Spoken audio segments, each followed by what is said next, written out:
So good evening, everyone. My name is TJ Salutary. I'm the principal at Daniel Hand High School, and I mentioned that because we invited the parents and guardians from Daniel Hand High School and from Polson this evening. So we have 60 participants already in the room, which is exciting.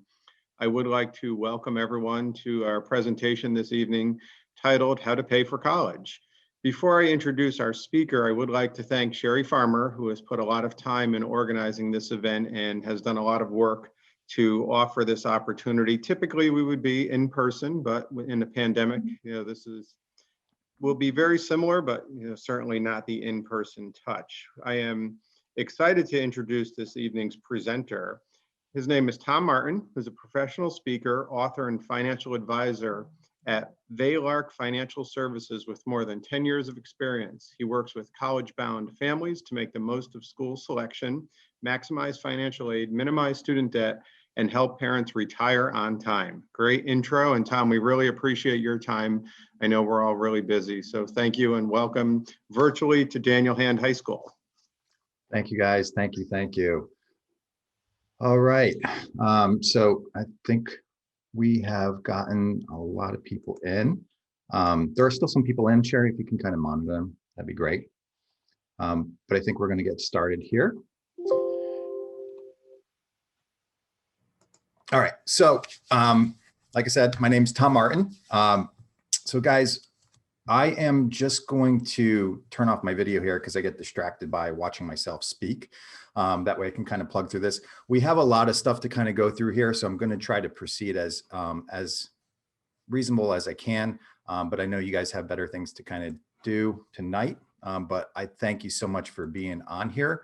It really is something that you can contribute to creating a better outcome for college for your children. So let me just turn this off here. All right, so this is my How to Pay for College webinar. It's my proven 3-step process for making college affordable without the stress and overwhelm. And I say that because the more you plan into this, the less stressful and less overwhelming it does become. I get a lot of parents that come to me asking questions about scholarships and how to maximize financial aid and how to pay for all 4 years of college down to the penny. I want to give you all something that really can kind of help you plan for college and really help you cut down that kind of college cost, regardless if you decide to do anything with us or not. That's totally irrelevant here. So the majority of people that work with me are late preparers. Their kids are, I want to say freshmen and sophomore in high school, but more and more lately, it's been like juniors and seniors in high school. And yes, that's considered kind of, late for preparing. For many, myself probably included, planning for college is just one of those things that we all feel we have all the time in the world to plan for. And then one day we're just wondering where the time went. Like I said, I'm certainly feeling that myself. So a couple tips to help you through this presentation tonight. You should see some questions, maybe a comments or question and answer question down below. If you have any questions, feel free to pop them in there. When I get to a stopping point, I'll try to answer some of those questions for you. This presentation is meant to be interactive, so I would love to hear from you. All right. So a little disclosure here, this webinar is for educational purposes only. It's not meant to be construed as personal financial advice for your family. Obviously, I don't know anything about your family or your finances. That being said, I want you to take what other people are saying about their college experience with a grain of salt. I found that many people like to fluff up their college story. Your best strategy for sending your kids to college is going to be one that's customized to your family's situation. Even if you have a sister or a friend with a kid that's the same age, you're going off to the same college for the same degree, your outcomes can be vastly different from one another. So my name is Tom Martin. I am a financial advisor here at Vaylark Financial Services.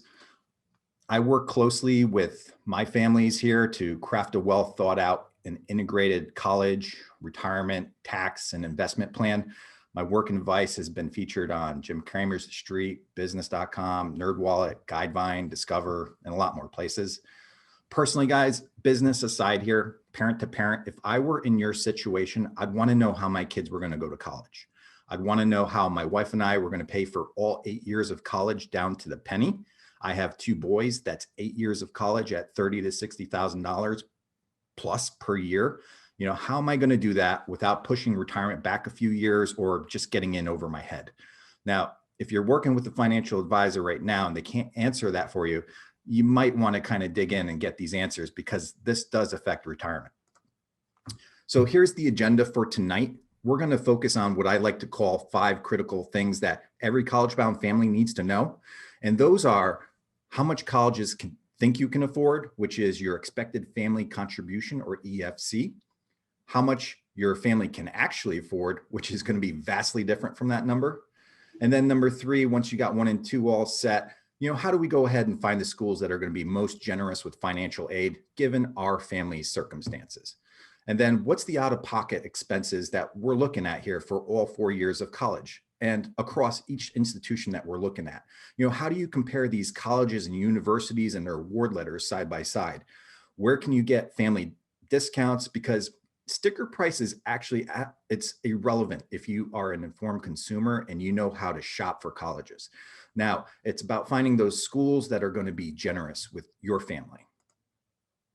So here's the big pitch here. 2 things are going to come from this presentation tonight. If you are a do-it-yourselfer, you'll be happy to know I'm not holding anything back here tonight.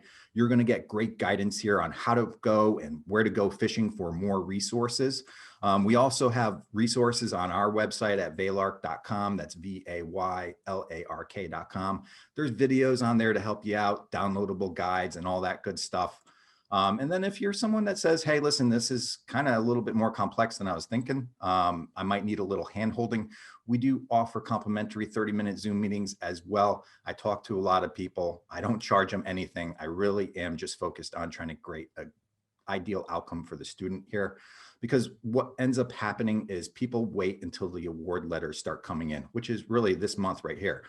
And these schools are going to be telling you that they want $40,000 towards college this year. And how do you want to plan for that? Or how do you want to pay for that? At that point, guys, it's a little too late. So we're going to jump right on in here. Big picture stuff first. College is expensive. It just is. College costs have not gone down, even with COVID.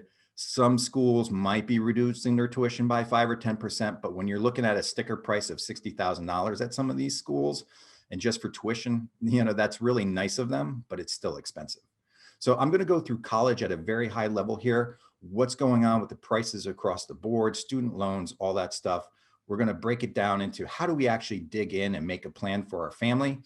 So these are the 4 business models that exist today for college. So let's see here. At the top here, we're just looking at the Ivies. Okay, most of them are going to be coming in at around $80,000 for next year for just 1 year of education. Our privates are running around $50,000 to $60,000 on average, but they can creep into the 70s, like Quinnipiac University. And then we have our out-of-state and in-state public schools. Those are going to push around $30,000, $35,000, sometimes $40,000 for next year.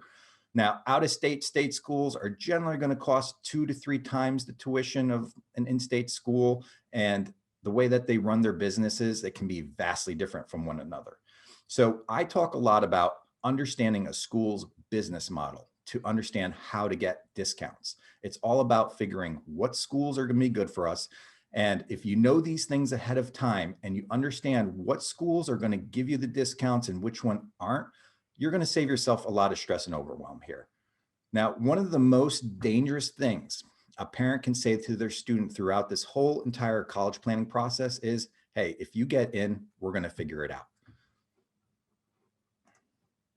So let's take a look at the student loan crisis as it exists today. Now, people say this is a pending student loan crisis. I don't say it's pending. It's been here for quite some time, because next to mortgage debt, student loan debt is the largest form of debt in America. It beats automotive and credit card debt combined. So there's $1.71 trillion with a T in student loan debt out there. It's about a 510% increase over the past decade. And according to the Federal Reserve, it's about $2,700 per second. Now, to put that in perspective, over the course of this call tonight, we're going to add about $16 million to that number. And that number is staggering, but what does that mean for us as parents? For those of us that have kids going to college, 7 in 10 students need to take out student loans. So the goal here isn't really to be debt-free upon graduation anymore. It's to graduate with manageable debt that's going to be paid off in 10 years or less. And how you do that is through planning. It's through smart lending strategies, which we're going to go through here in detail. So 7 in 10 graduates have student loans. 33,000 is the average student loan balance across the country. For Connecticut, it's about 39,000. And what you need to take away here is that for every $10,000 that you take out on the standard 10-year repayment schedule, you're going to owe about $100 a month. So if you take out the average here in Connecticut of 39,000, that's $390 a month. And if you take out $60,000, that's about $600 a month.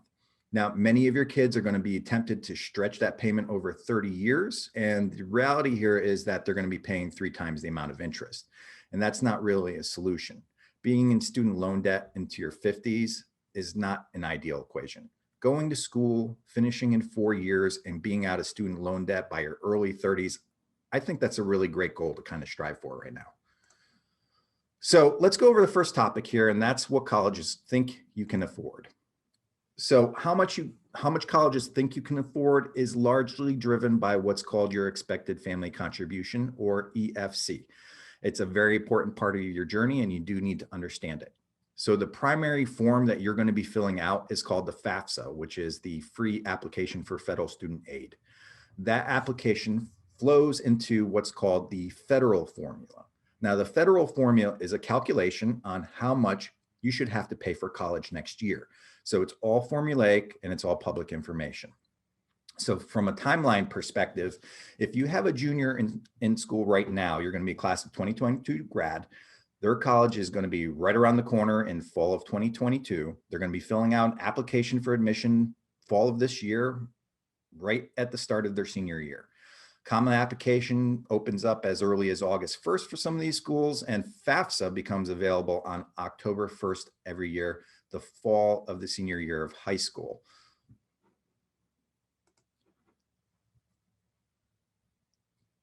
Now, my recommendation here is that you file no later than November 1st.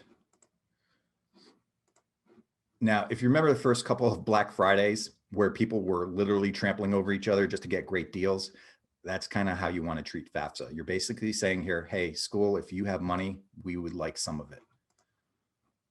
Now, schools, sorry, I'm letting some people in the presentation here. Now, schools are going to let you know that their deadline is going to be March 1st of the following year. This is going to give you a false sense of comfort in knowing that you have more time. But when the money runs out, it runs out. And the financial aid that you're going to be awarded is most likely going to be in the form of student loans or work study. Just because you have financial need or a gifted student, it doesn't really mean that the college is going to have the money to give you at that point. So the FAFSA becomes available on October 1st, and you can file November 1st. So the students that I work with are going to be applying for admission in fall of their senior year. Now, we're also going to be filing for financial aid on November 1st. Now, the key things to look at here is if you have a junior, what they're going to be looking at is the taxes that you just filed or about to file.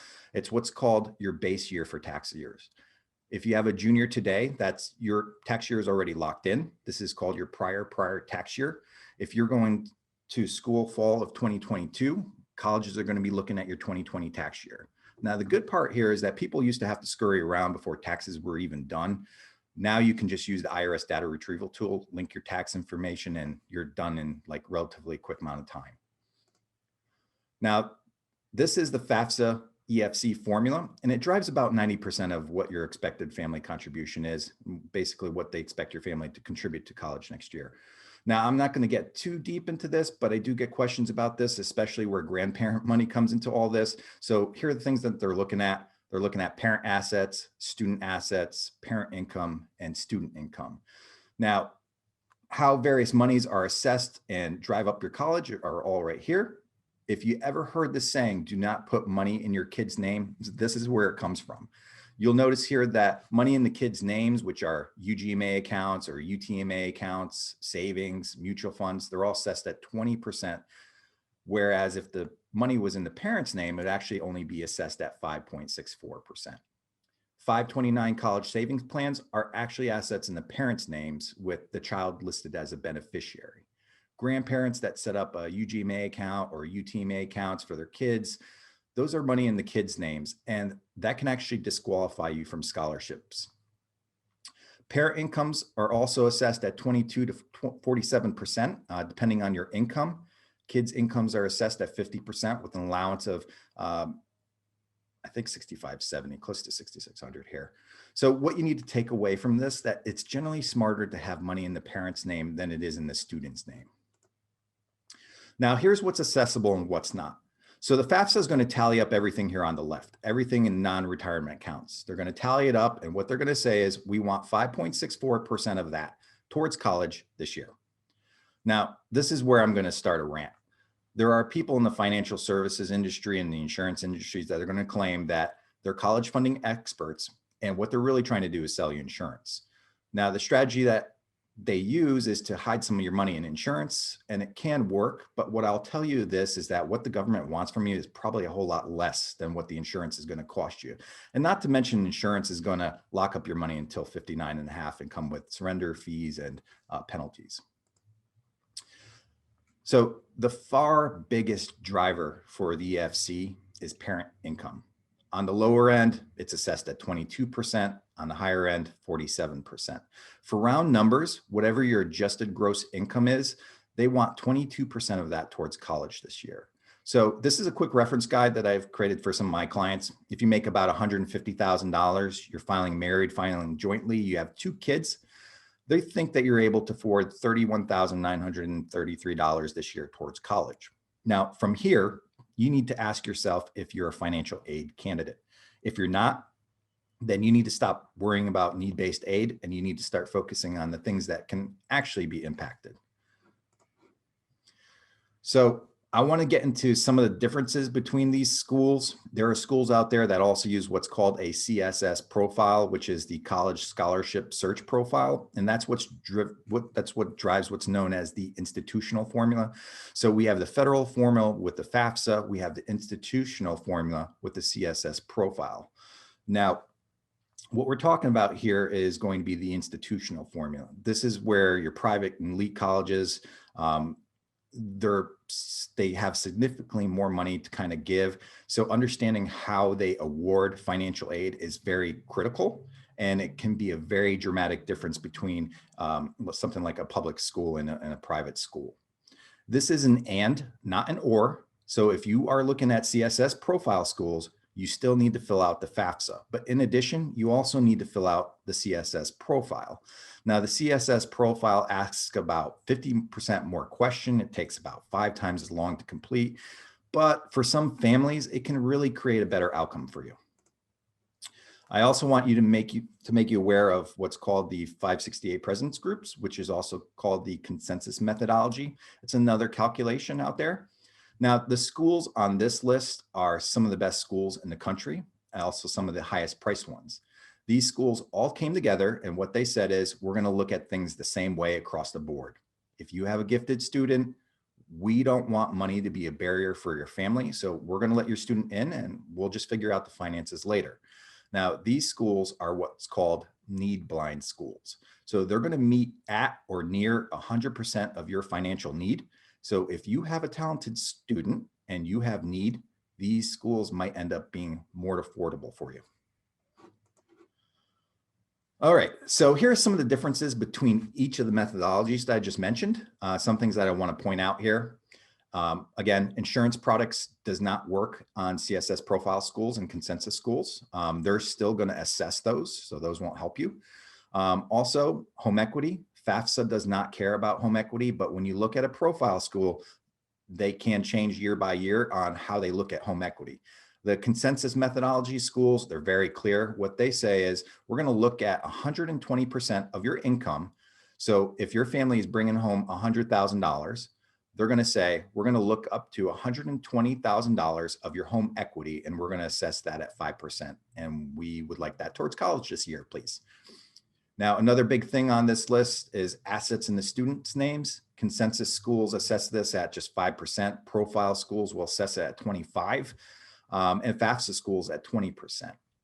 Assets in other kids' names, like a sibling, FAFSA doesn't look at that. Profile and consensus schools do. And the last one here, non-custodial parents. This is for divorced families. The way FAFSA does this is they say whoever lives with the student 51% of the time is going to be the custodial parent. And that's the one who's going to fill out the financial aid forms. If that custodial parent is remarried, they're also going to look at the remarried spouse's income and resources. And if they're not remarried, then it's just a mom and a dad or whoever they live with. Now, profile schools, it does vary. Some of these schools look at both parents. Consensus schools, they're going to look at both mom and dad's information. If you're divorced, I always say the student that should live with the parent is the one that's least financially successful at 51% of the time of the year. And if they're the ones that are, they're the ones that also should be filling out the financial aid forms, the one that's least financially successful.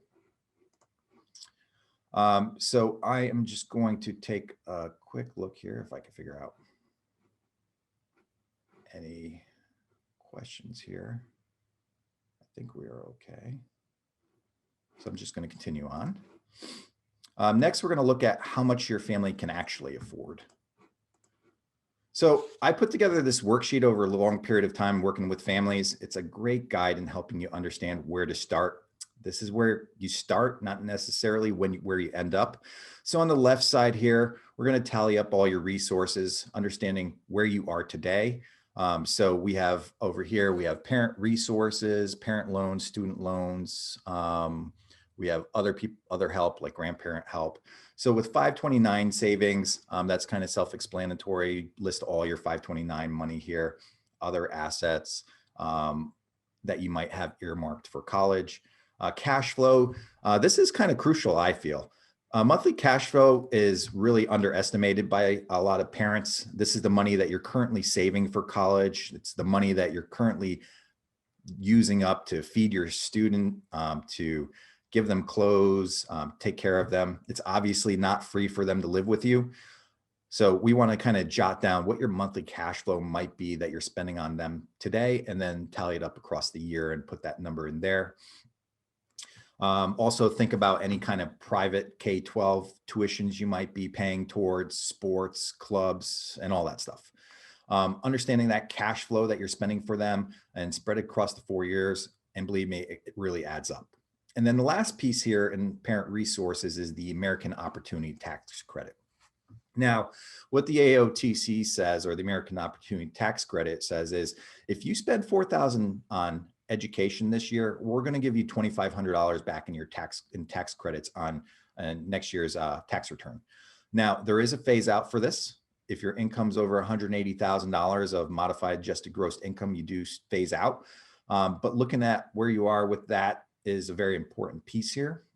Folks that really have high income, don't have a lot of time on their hand, they might not qualify for student aid, or for this, but maybe their student might. You know, high income earners, I feel, should kind of explore tax independence for their child. That is a little hard to kind of do with some of these schools, but it's worth taking a look at. But for a lot of families that I see, a lot of them, this is going to be a really great opportunity to them. Good thing here to note is whether you're going to be eligible for it or not. Because if you are, you do need to plan, because that money is just going to show up in your tax return, and you need to know that that's not for vacation. We need to really pay that forward towards school next year. So another thing with the American Opportunity Tax Credit is that you need to use non-529 money. The mistake that I hear a lot of parents say is, well, you know, we have 25 grand in our 529s. We're just going to use that all up in year one, and then we'll figure out the rest of the next year. And what I have to say to that is, no, you know, we need to figure out how to pay for all 4 years of college, right down to the penny, coordinate that to maximize your credits and utilize your cash flow, and really take out the appropriate amount of student loans. So this is a very common mistake, to use all 529 monies in year one. I like to say, what you do for one kid, you know, you're going to be doing for others. So we might need to kind of plan a little bit more accordingly for that 529. Now, the next thing I want to cover here is parent loans. For a pre-approval standpoint, parent loans don't go on here. It's always zero when I start.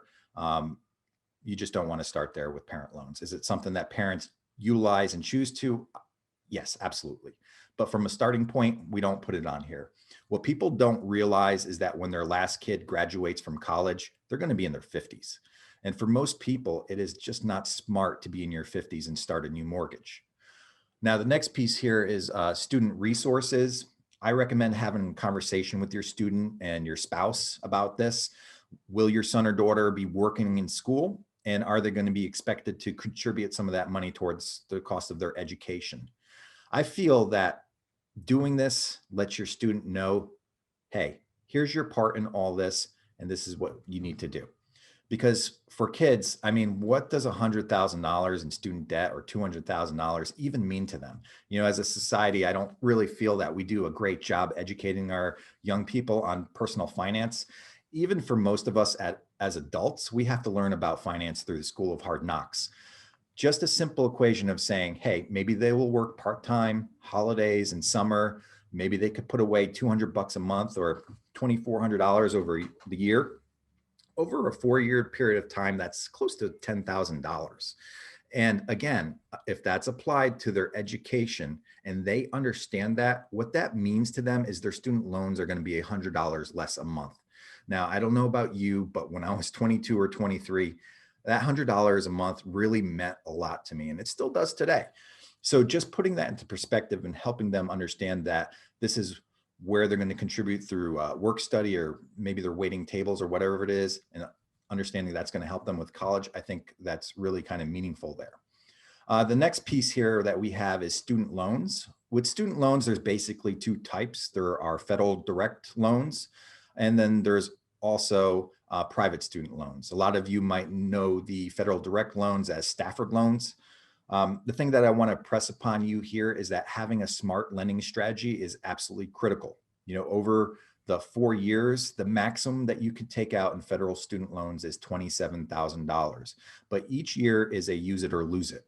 That's why when I say that parent that uses all their money in 520 or all their 529 money in year one is really making a crucial mistake, because now they can't take out this federal, they might not be taking out this first year of federal student loans. All right, so with grandparent help here, I think it's kind of important to have a conversation with grandparents and ask them if they plan on helping or if they have any money stashed aside for the kids. You don't want any surprises. You don't want your kids knocked out of financial aid because they have this money sitting on the side, and they will find it. They're pretty good at that. So like I said, you know, if they're opening up accounts and you don't know about it, they could just throw you out of financial aid. So what you need to know here is, are they on board? What's the total number that they can help contribute over the 4 years? If they are, I find that it's very, very odd that we have this hard time having this discussion with our parents sometimes and talking about money. And I think it's kind of crucially important with college.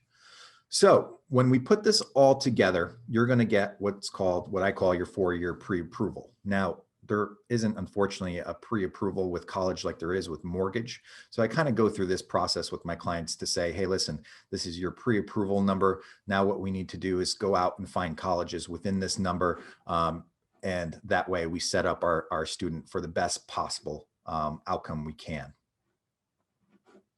So hopefully you find this exercise very useful. I could send you this if you feel like you would use it. Next topic here is, how do we find the schools with the most financial aid? So there are two types of financial aids. There's merit-based aid and there's need-based aid.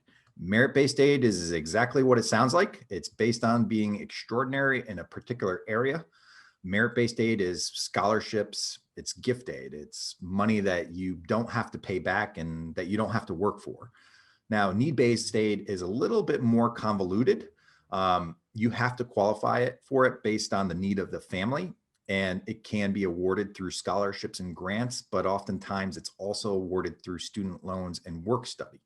So when you're going through the financial aid and the award letters that will come in that March or April, what you need to ask yourself is, how much of this is gift aid? How much of this don't I have to pay back? Because some people do get excited when they see, oh, we got $30,000 in financial aid. And they get surprised that some of it isn't gift aid. So when putting together a financial aid strategy here, it's good to know what type of family you are. And I say family here because your whole family affects this strategy here. So when you're looking at merit and need from a financial aid standpoint, I like to use quadrants to kind of simplify this process. In the top left, this is the type of families that I kind of work with a lot. It's a high merit, low need family. So ask yourself, are you a high merit, low need family? Maybe you have a great student or a great athlete, someone who's going to get a good scholarship, but you also make good income under normal conditions. You might not qualify for need-based aid. On the bottom left here, are you a low merit, low need family? You don't qualify for much financial aid here, or are you a high need family? Depending on what type of family you have, your strategy to cut the cost of college is going to be vastly different. So remember what I said, that sticker price is absolutely irrelevant. It's all about knowing where to shop and what these schools' policies are. Now, what we see typically from folks is that people will fall in the top left quadrant. Now, you typically have talented students here. They're bright, they get good grades, they have great test scores. You're also financially successful to a point. That's a lot of dual income households here, and your income and assets are going to start to rule you out of financial aid if you don't plan appropriately. Now, the good thing here is that there's many things that you can do, even though if you don't qualify for need-based aid. But the key here is to rule yourself in or out of need-based aid early, like pretty much in your freshman or sophomore year. So I'm sure I know what you're thinking about right now. Tom, what is this thing? What is considered a high income family? Now, let me tell you, what you think is a high income family and what colleges think as a high income family are totally different. What most people think of when they're thinking of high income families and low need families is they're visiting very rich people. And that's not who we're talking about here. What we're talking about here is people that really fall into the $120,000 a year income. And for many married couples here that file jointly, that's going to be a lot of you. So this is a chart here that our CEO put together. It's an income hot zone here. And basically, if you make $0 to $60,000, you don't really need to do much. You could qualify for the maximum amount of financial aid available. If you are in the $60,000 to $120,000 range, you could do some adjustments around your finances to improve the overall basic package that they give you. And then if you're 120 or more, you really need to start focusing on your cash flow here. Will you qualify for basic package only? So that's the kind of key things here. You're going to get the Stafford loans. Everyone gets the Stafford loans. You probably get merit-based scholarship if your kids are great in school. You might be offered, work study. They'll allow your kid to work during college. So it's definitely something to kind of take a look at. For my business owner families that are out there, the good news is there's a lot of stuff that you can do to maneuver your finances around. All right, so here is the general formula to determine if your financial need what your financial need is at a particular school. Now, we are not only going to figure out what the EFC is, but we're also going to share what areas of your financial life are actually contributing to that EFC. So this is where we kind of get into the gritty into what are colleges looking at when they come up with your price tag. Now, here's need-based financial aid at a very high level from left to right here. What they look at is the total cost of attendance for school this year. That's room, board, tuition, fees. That's everything all in to live there, go there, eat there, sleep there, all that stuff. Then what they figure out is your expected family contribution. And based on that formula, what do we think your family can contribute towards college? You'll see this as EFC. And again, that's the minimum that the colleges are thinking that you should be able to afford based on your resources. And I have done this hundreds of times with families. And let me tell you, the number in that formula is never going to be the number that you have in your mind. So what they're trying to do here is dictate your budget. Don't let them do that. You want to create your own budget. So a couple examples here. If the cost of attendance is $50,000 and they expect that you can reasonably contribute about $20,000. You would be eligible for $30,000 of need-based financial aid. And if the college cost was $20,000 and your EFC was $20,000, you would be eligible for $0 of need-based financial aid at that institution. Something important to point out here is just because you're eligible for $20,000 of need-based financial aid does not mean that school has it to give you. Some schools will meet at 100% of what you need, and some schools will meet at 50. So if you are a candidate for need-based financial aid, you want to find the schools that have the most resources to meet your need. The last thing that I'm going to point out here is that the EFC is an expected family contribution. So if you have multiple students in school, that EFC gets split. So if your EFC is $20,000, you need to afford $10,000 for each. So in the example above here, if college is costing at $50,000 and your EFC is now $10,000 for each student, you have a $40,000 financial need. There is also another reason why you don't want to rule out schools based on sticker price. And that is because of this, when you have two kids in at the same time. The last piece here is know your EFC. Once you know your EFC, you can start thinking strategically instead of reactively. You could start thinking of ways to reduce your EFC and increase your financial eligibility. Now, unfortunately, most people will only get their EFC when they fill out the FAFSA. It's one of the last screens when you go to the FAFSA to fill out that. But we can definitely do that here too. There might be some tools online, like through College Board, collegedata.com. You could plug in your financials in there and it will let you know what your EFC is. Okay, so moving on here, and that's how do we find the schools that will be most generous with financial aid. We're going to get into the weeds a little bit here with college is a business. So there are a number of factors that can help you choose a school that's absolutely perfect for your student. Asking questions like, what career is most compatible with my child? Does that school have my major? And will that lead me to that career? Is this school a good social fit? Is it a large school or a small school? Is it urban or is it rural? Is this school 300 miles away? And are you okay with your son or daughter going away to California? Those are some things that can be really important. We're talking about criteria here. Now, our focus tonight here is on the financial aspect here, but what you want to do is create an ideal outcome for your student. And you do need to plan around all these things, because I'll tell you this, transfers are expensive. Changing majors is expensive. So what I want to demonstrate here is that college is a business, and it is a very big business. It's a $500 billion a year business. Yes, for the most parts, they're not for profits, but they're still a huge business. They have great people that work there. They have a great product to sell, and their job as a business is to get the best possible students in that freshman class. There's a job called enrollment management, and their job is to package an awesome rock star freshman class that has diversity, that has good grades, good ACT scores, all those things. Their job is to get great students in the door, package that class up, and have them pay as much as possible.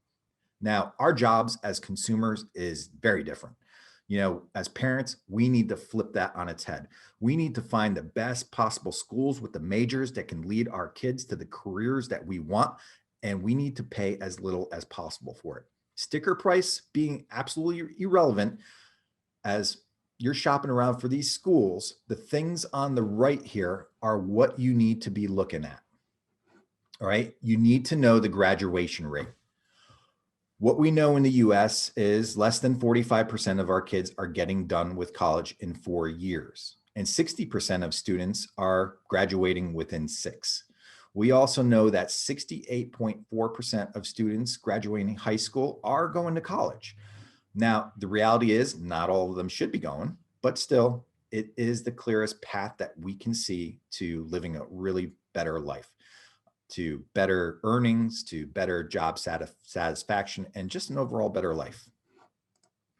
Now, the College Board in its Education Pays 2021 report shows that a full-time year-round workers their pay strongly correlates with their level of education.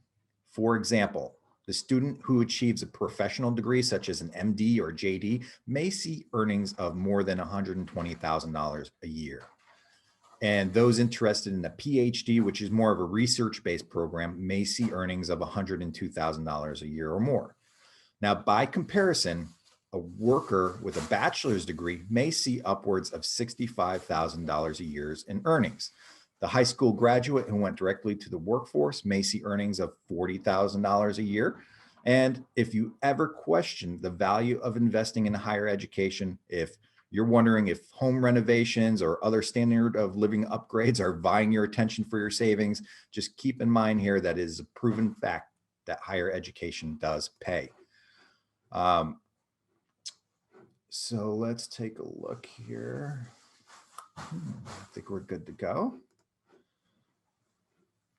So when I say graduate on time, I mean graduate in 4 years. Just because a school may cost more on the upfront end per year, if they're graduating 90% of their kids in 4 years and other schools are only graduating 40%, most of them are getting done at like 6 years at some of these other schools. What we need to do is look at the total cost because it's a very big deal.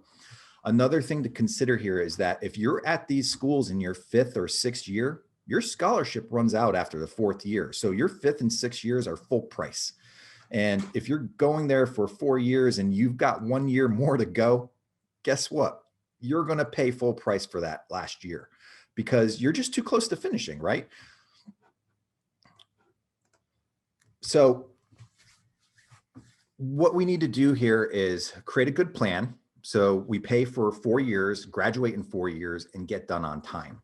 Now, another thing here is know the value of the degree and the major from that university, because not every college and university is great at every major that they have.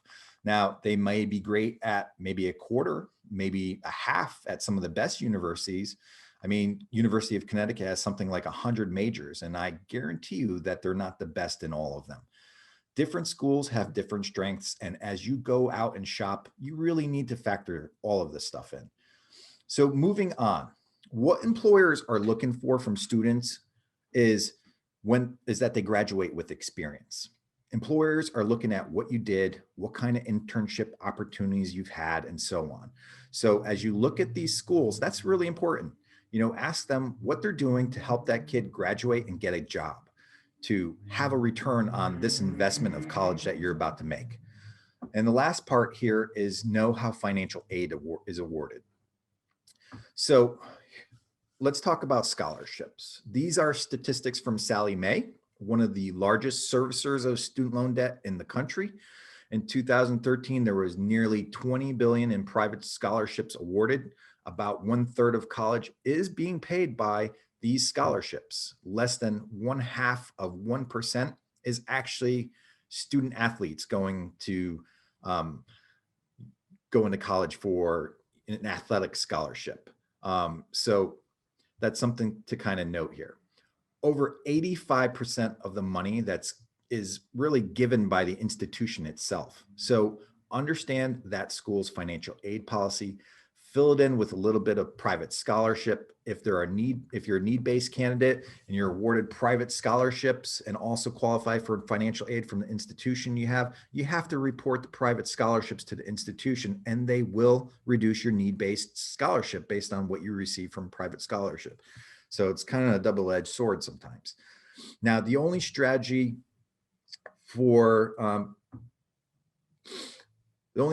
that I have as a kind of workaround for this is if they do want to lower your need-based scholarship, you might want to appeal to the schools and ask them not to reduce money that's gift aid. Instead maybe reduce work study or reduce the need-based loan. Some of those colleges will do that for you.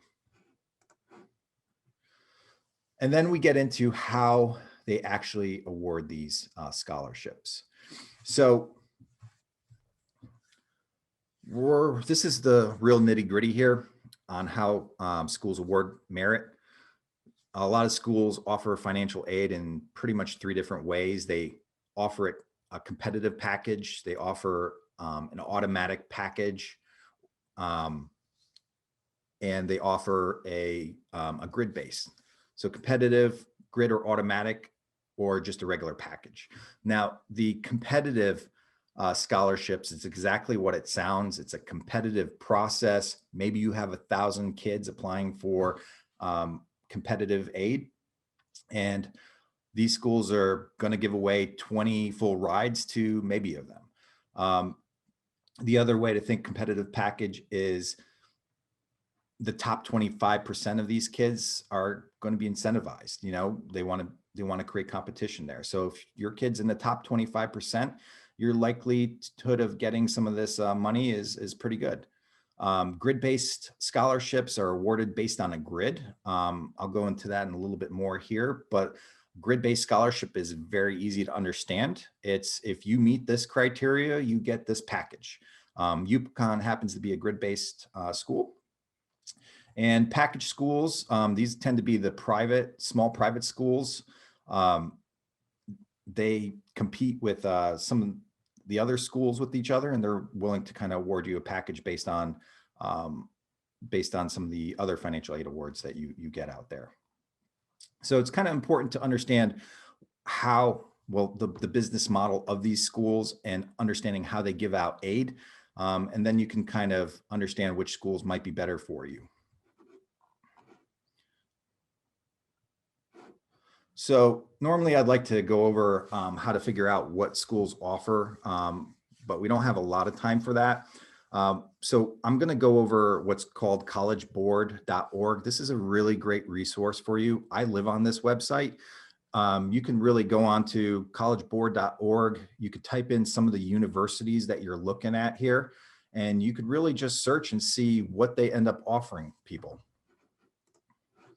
I'll give you a couple quick examples here. This is from collegeboard.org.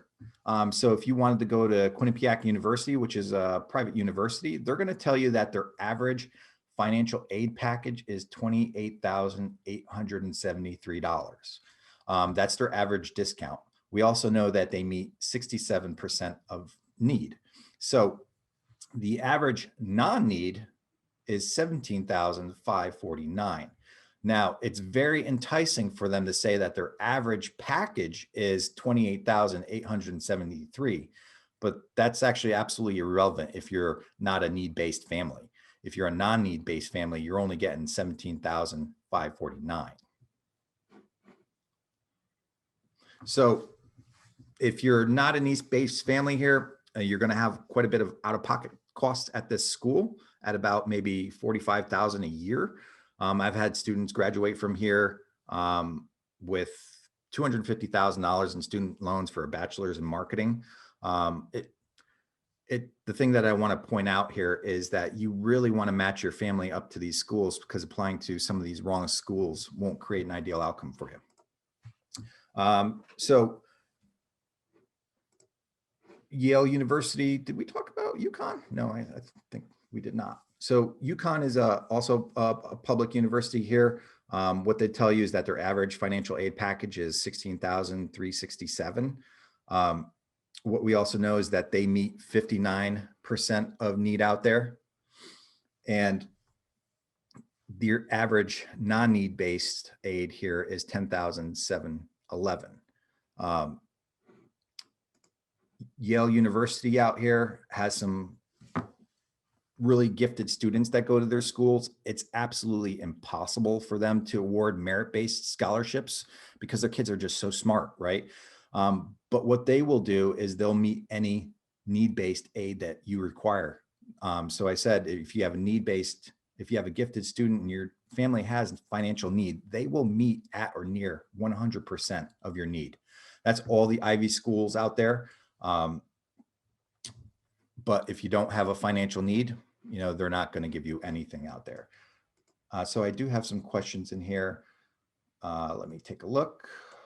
Sorry if I missed you guys. So how has COVID impacted costs, financial aid in the short term and in the long term? So it really hasn't, like I said in the beginning, they might give a 5 or 10% discount, but when these schools are costing $60,000, that's really nice. But, in the grand scheme of things, it really does not help. FAFSA, like I said, is the free application for federal student aid. That's a form that you apply when you go to apply for college. That's what you get for financial aid. Even if your family thinks that you're not going to get any need-based aid, you should fill out the FAFSA 99.9% of the time. Because like I said before, your situation can change. You could have a death in the family, you could lose a job. And if you never filled out this FAFSA, you can't go back to the school ever again. You basically said, we don't want your money. But if you did fill it out and you don't get need-based aid and something changes in year 2, you can go back to the school and say, you know what, our situation's changed. So we have another question. Are custodial Roth IRAs counted as student or parents' assets? So Roth IRAs in general are excluded from the table because they're retirement accounts, so you don't even need to worry.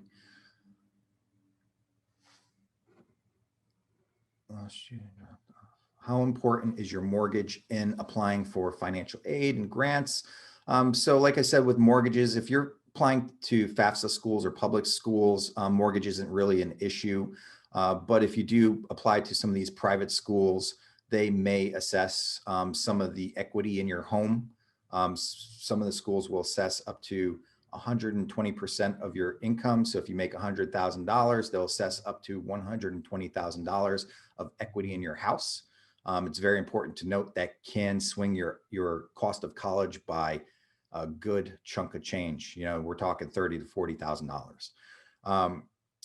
Will you provide a hard copy of the PowerPoint? We are recording this presentation, so we will provide that to you.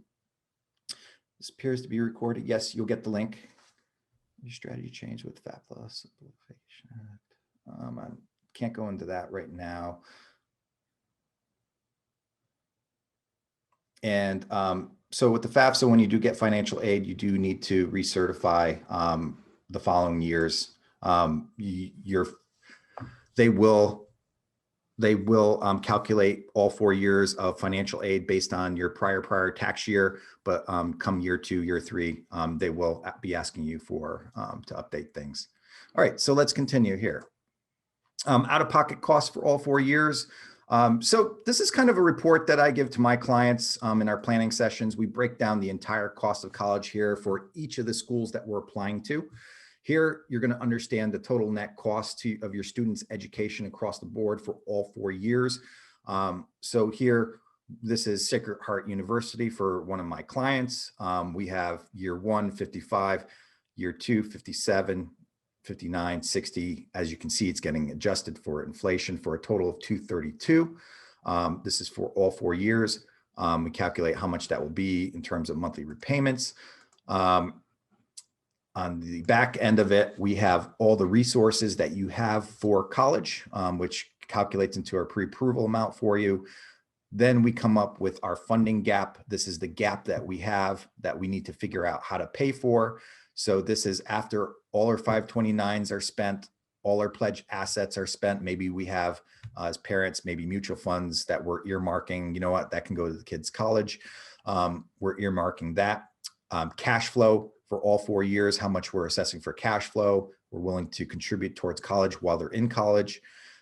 We calculate the AOTC being calculated based on phase out here. This is a higher income family, so their $2,500 for the AOTC gets kind of knocked down just a little bit. And then work study from these students, and we have this deficit still here that we need to solve for. Now we have federal student loans here that we can kind of add back in. We can add, well, that's all we have for this particular family. And then again, $27,000 for all 4 years of college. It's all you can get for federal student loans.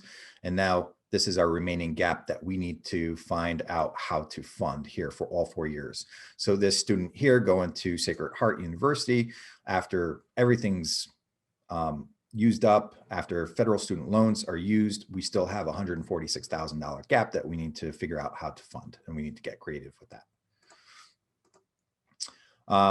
So this is all the pieces that we put together from a high level. I always like to say there's 2 prices for college. There's a price for the informed buyer and there's a price for the uninformed buyer. College is a big business. They want to attract quality students. They're willing to pay for them. They're willing to fight for them, but they also want people to pay the most amount of money possible. It might seem like they don't because they're giving you money, but they don't want to give you much. And don't get me wrong, there are people there that pay full price for college and then some. And I have people come to me with, a lot of student loan debt, and it really doesn't make sense. So we've talked about the importance of maximizing financial aid. It accounts for a third of what most people pay for college. So you do want to get those numbers right. We talked about how to choose colleges, the importance of knowing what colleges are looking at when they come up with your price tag. And then from there, you can kind of work their system to your advantage if you have the time. We've also talked about how even though you might have financial need, how some of these schools just don't have the money to give you. They might require you to take out more loans, and that's considered financial aid. We've also talked about putting together a smart lending strategy to not take out more in student loans than, I say, don't take out more in student loans than what your child is supposed to be expecting in that first year after college. So if they're expecting an income of $60,000 after college, don't take out more than $60,000 in student loans. If you do that and you stick to that formula, they will be paid off in 10 years or less. And also, last thing here, for every $10,000 that you have to take out in student loans, it's going to translate into $100 a month in monthly repayment for them. So I always like to have a conversation with the students and say, hey, listen, we don't really want you to take out too much in student loans because we really want you to enjoy your life. We want you to have fun, go out and eat. We don't necessarily want you to move back with mom and dad in the basement. We also talked about the tax scholarships like the American Opportunity Tax Credit and maximizing your cash flow here. And then from here, guys, you just need to decide what makes the best sense for you. Are you going to do this all alone, or do you need our help and guidance with this? Because if you do a do-it-yourself approach to this, just keep in mind, it's going to take you some time. It's going to take you effort. You need to build up a little bit of expertise in there, and you need a heaping amount of patience with some of these schools. And if you want to have a consultation with me to talk things out, that's totally wonderful. I'd love to be able to do that. How you do that is here's my Calendly link here. You go to there, schedule an appointment with me, have a complimentary 30-minute session. I have no expectations you want to work with me or that I even want to work with you. I just want to answer your questions for you and see if maybe we are a good fit. Other than that, this is my contact information here. Feel free, reach out to me. But I believe that is it with my presentation tonight. Tom, I would just like to thank you very much. Excellent information. I'd be lying if I didn't say it was a little overwhelming. So I am looking forward to rewatching the recording. So for everyone who is viewing it this evening, once we have the recording, we'll send that out in an e-notify so people have access. And again, Tom, I'd really like to personally thank you for a great presentation. And Sherry, thank you once again for organizing this evening. Really great information and certainly a lot to think about. Excellent, excellent. I'm going to stay on for just a few more minutes just to see if anyone has any questions, but feel free, drop off if you are all set. There were a couple of questions in the chat if you want to check that came in after you answered the questions. Sure thing, sure thing. Should we put more money in on 401k or 529? So guys, with college and stuff like that, what I tell parents is we need to adopt the airplane rule here. You need to put the mask on yourself. You need to assess whether your finances are solid enough. What I don't want to have happen here is that you make your child your retirement plan, because let me tell you, they don't want to be your retirement plan. They're not going to help you. They're going to fly the coop. So whether you should put more money in your 529 or 401k, that's dependent on the strategy that you're using here. So for example, if you are trying to qualify, maybe you're close to need-based financial aid and you're trying to force your adjusted gross income down, it does make sense to kind of contribute to your 401k. And it also goes to your retirement plan. If your main goal here is to put money for or have money for your kids, obviously the 401k isn't going to provide money for your kids. You do get a tax deduction for the money that you put into the 529, I think up to $10,000. So it does depend on your strategy here and what you're trying to do. For business owners, are business assets considered personal assets to parents? For some schools, yeah. Some of these elite schools, they will want to know what the equity is in the business. Generally, though, that's for larger businesses where you have 100 employees or so. If you're a small business, they do not ask about that at all. That's not your personal assets at all. And I think you could pretty much keep that off the books. We have another question here. What if you don't have a mortgage, but you own your home outright? We are cash poor, combined incomes under $90,000 and modest retirement savings. I feel like we're going to get hit because of home equity. So it depends on the type of school that you go to. Some of these schools will, like I said, assess a good chunk of change in your home equity. I wouldn't be too concerned about it. 5% of your home equity, let's say it's $2,000 or $4,000. It's going to bump up your costs quite a bit with college, but it's not worth taking the money out and doing something weird with it. There are strategies that you could probably do with that to kind of hide it. I guess what you should try to figure out here is understand what kind of school is good for your family. And if you're going to be going to a school that does use a CSS profile, trying to understand whether they're going to assess the equity in your house and at what percent. If you kind of do that like now, then you can kind of figure that out for when your kids do go to college. But yeah, I've seen home equity drive up college costs. I had one student that went to one school and one school that did assess the home equity in the house, and the difference between the two was about $30,000 out of pocket costs. So if your mortgage is completely paid off, you might want to look at some options there. So for kids that are 4 years apart, does the math change? So the way kids with 4 years apart works is you probably won't have two kids in college at the same time. So it's not going to really kind of change your equation at all, because it only changes if they're in at the same time. If they were 3 years apart, then there'd probably be 1 year that they would have a split EFC there. If students get great aid from one school, but not the other, but it's not the school he wants most, how can we negotiate for a better offer at the school he wants? All right, so this is a good question. What I tell parents is this: the wrong way to do college is to go window shopping first. That is, do not go to these college campuses until you know which kind of colleges you're looking at, because it is very hard to deal with a teenager that has their mind set on going to one school because it's a better ambiance or atmosphere, because honestly, they don't care about the money. Mindsets of these kids, it takes money to make money, and that's where they want to go. So I think what I'm having a discussion with one of my families right now, and they want to go to Florida, but they might have a better offer at another school. I think it's kind of sitting down and being on the same page with the student and say, listen, yes, you can go to this school. This is how much you're going to have in student loans. You can go to this school. This is how much you're going to get in student loans, and do that whole $10,000. For every $10,000, you have to pay $100 a month. And what we want you to know as your mom and dad is, we want you to really have an enjoyable life. And if you go to this one school and it's just too much out of pocket, you're just not going to have any money. Because a lot of times when these kids think that they're going to be getting $60,000, $65,000 a year, they think they can pocket all that money, because it sounds like a big number, because they're not used to that. But what they realize is there's this thing called taxes.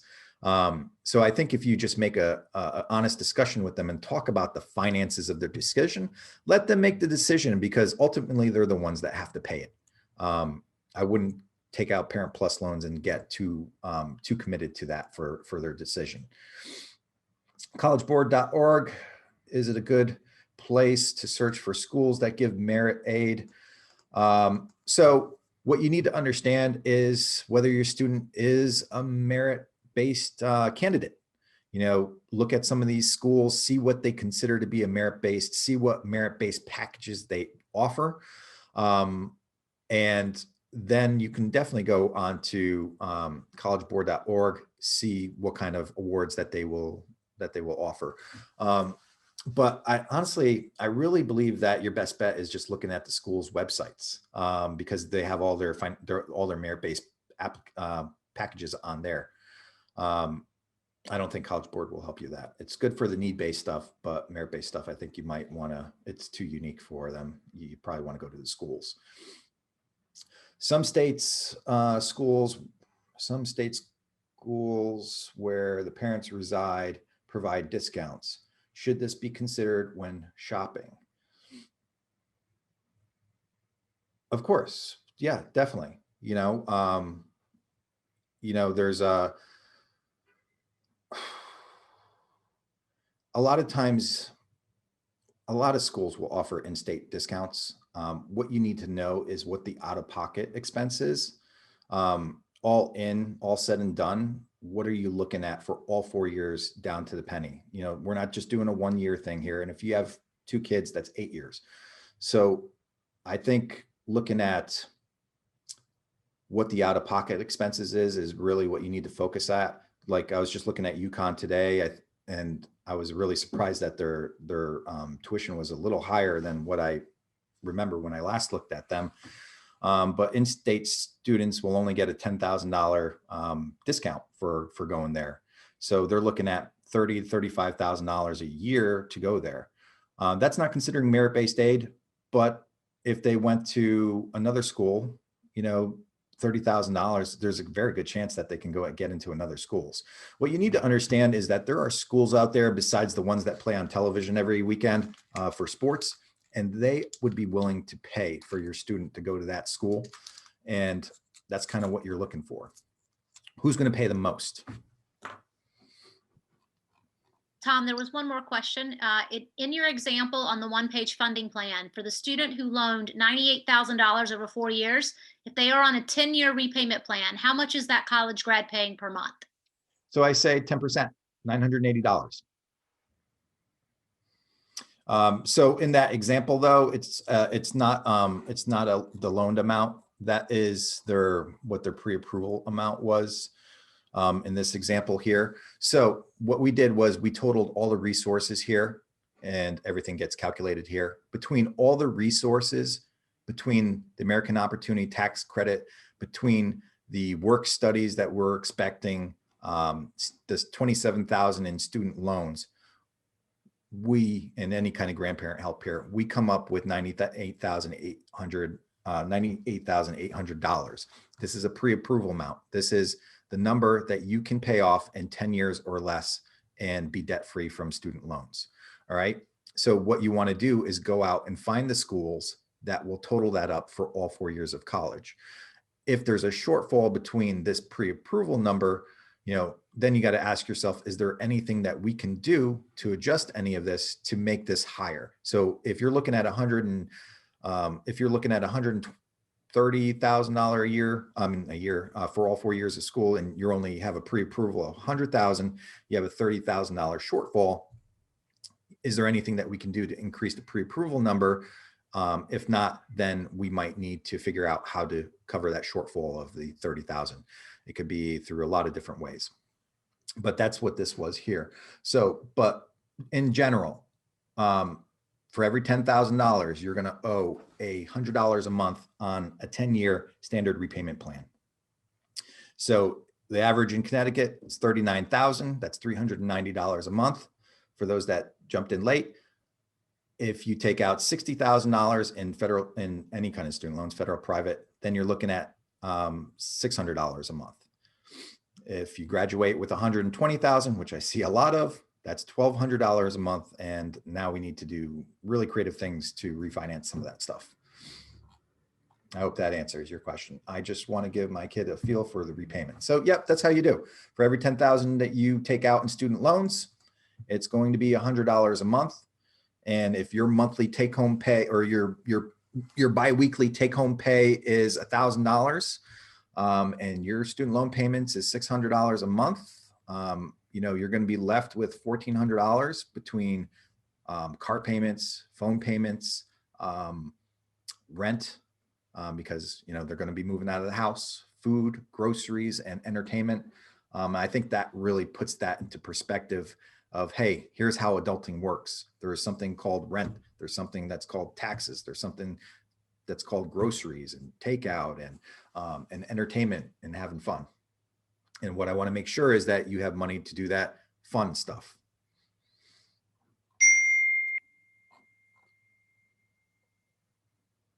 Okay. I think we covered everything. Did you catch anything else? No, I believe that was it. Okay, excellent. So for that, you guys that are still on, hopefully I can capture this. If you have any questions about any of this, I know I'd like took a fire hose to you. This is a lot of stuff, but I think it's very vital to kind of know some of this stuff. And I do this presentation every month. So if you ever want to jump on again and ask questions live, you're more than welcome to kind of do that.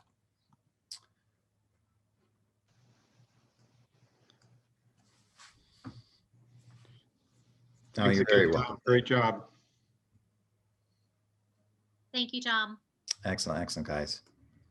So Have I a will great stay day. around for a couple more minutes, I guess, in case anyone has last minute questions.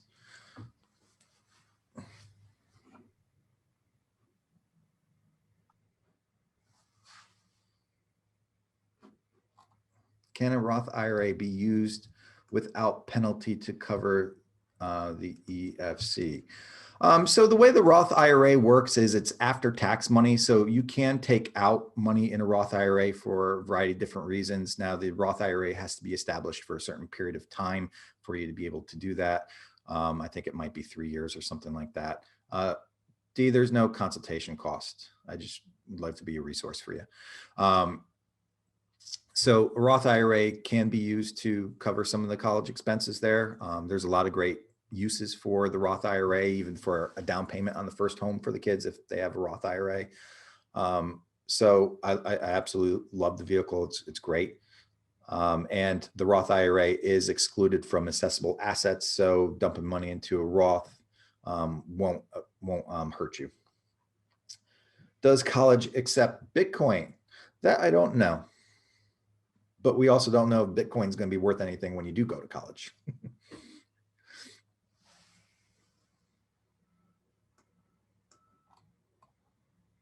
All right, guys, I think we're pretty good here. I'm so happy that you guys were able to come on and stay on. So I guess we're good. Thank you again. Okay, guys, Thanks again, Tom. Have a great night. I'm going to take off here. Thank you.